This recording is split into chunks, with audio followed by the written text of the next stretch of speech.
go. They're attached to that avatar's relationships. You know, your beloved one, or your child, or your spouse, or your parent, or somebody that you're particularly close to, and you want that particular relationship to last forever in this reality and out of this reality, but it doesn't work like that. When that avatar dies, that IUOC returns. I mean, that free will awareness unit returns to the IUOC, and then you go on to something else, and that beloved other does the same thing, and they go on to something else, and that something else, you may or may not be together. Now, you might agree to meet up and go together again sometime, and that's possible, but for the most part, that's not what happens. For the most part, you look for what your next best incarnation is going to be, where you're going to learn the most and have the kind of challenges that suit you, and that's what you're going to do. You're not going to throw away an optimum learning experience so that you can hang out. It's not about hanging out with other entities that you like. You know, that's what happens in the schoolyard, right? When the kids don't go to class, instead they hang out in the hall and they don't learn much. Well, that's not what you're here for. So it's not about hanging out with your old buds, it's about learning. And we go on to another learning situation that's kind of handcrafted just for us.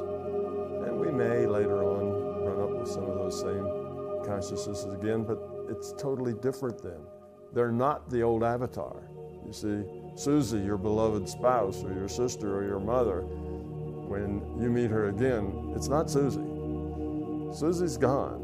When Susie dies, her free will awareness unit gets absorbed again in its individual unit of consciousness. So Susie only lives on in the database. Susie and everything she thought, felt, said, all of that, and all of its different combinations and permutations exist in probability inside the database. So there you can go talk with Susie, because Susie still exists as Susie was, and all the things that Susie did and thought in the database. But otherwise, Susie as a consciousness making free will choices doesn't exist any longer, just as you don't when you make that transition. I think it brings us to a very important question for some of the psychic mediums that we're familiar with. They deal every day with deceased ones and helping others cope with their deceased loved ones. We are a collection of information. We are a collection of ones and zeros, in a sense that all of our information from every past life is recorded. But when the psychic mediums contact someone or someone comes to them, it's more to them than just some information. It's much more real to them in that the emotions and the fact that they can comment on things and events after their death. In other words, I can see that you've got Johnny in a bicycle, and this makes it very real and very alive. So even though technically it is simply information, can you explain more how this real interaction between the psychic medium and the loved ones of the deceased are? Sure. Well, the problem here is, of course, our very prejudicial definition of the word real. We think that what's here, what's physical, is real. So if it reminds us of the physical, then it's real.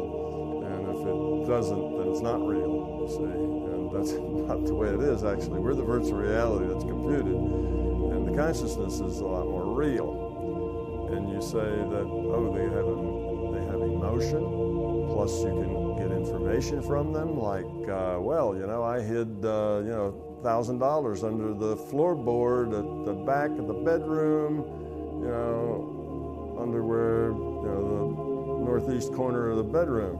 And you can go back and tear up that floorboard, and sure enough, there's that money that was hidden there 200 years ago, and you're talking with your ancestor. Well, then that must be real because they had information about that. Well, it's still all information.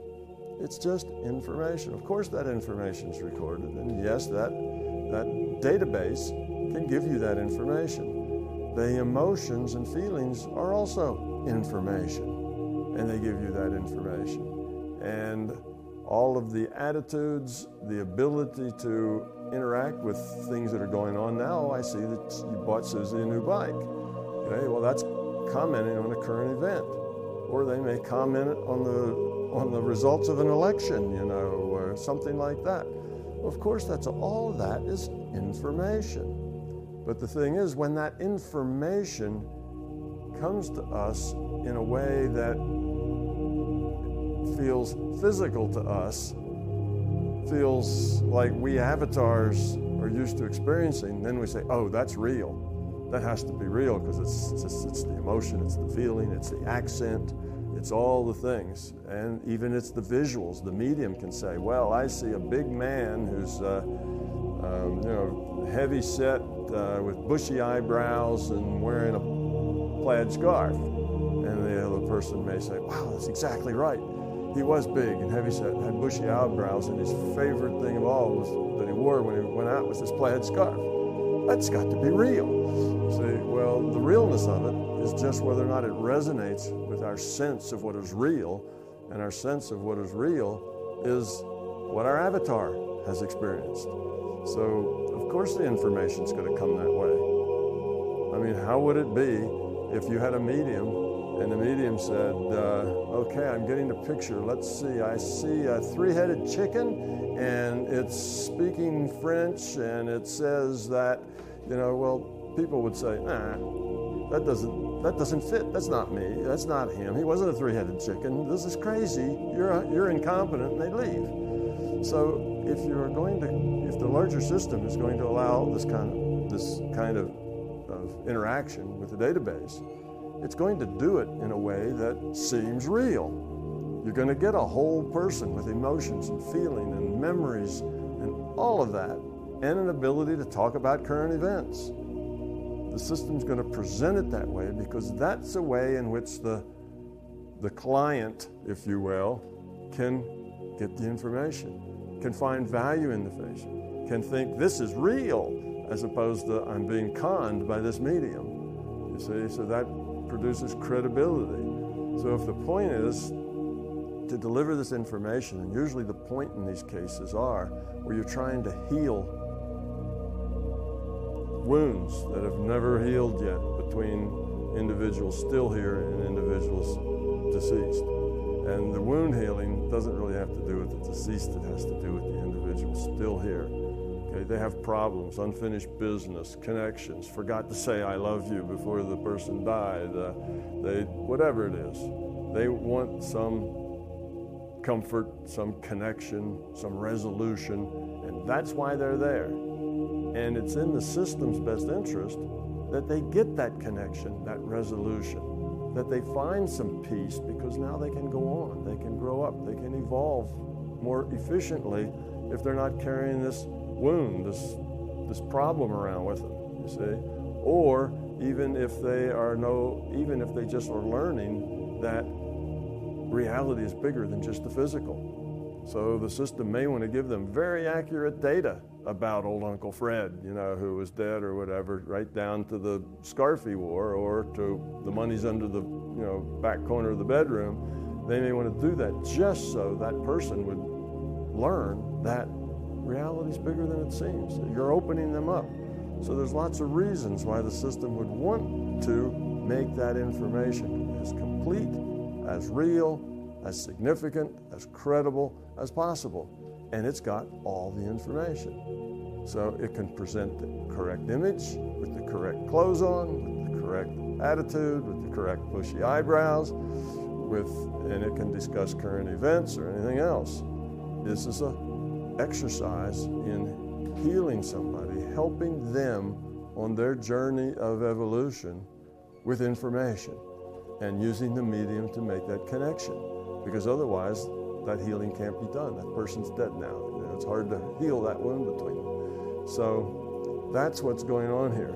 So yes, it does seem real, quote unquote. It does seem just like they're still that same human form, that same person, and that makes people believe, oh, well, when you die, you live like that forever. You know, well, when Uncle Fred dies, he's always going to be heavyset, he's always going to have bushy eyebrows, and he'll still be wearing his plaid scarf, you know, for eternity.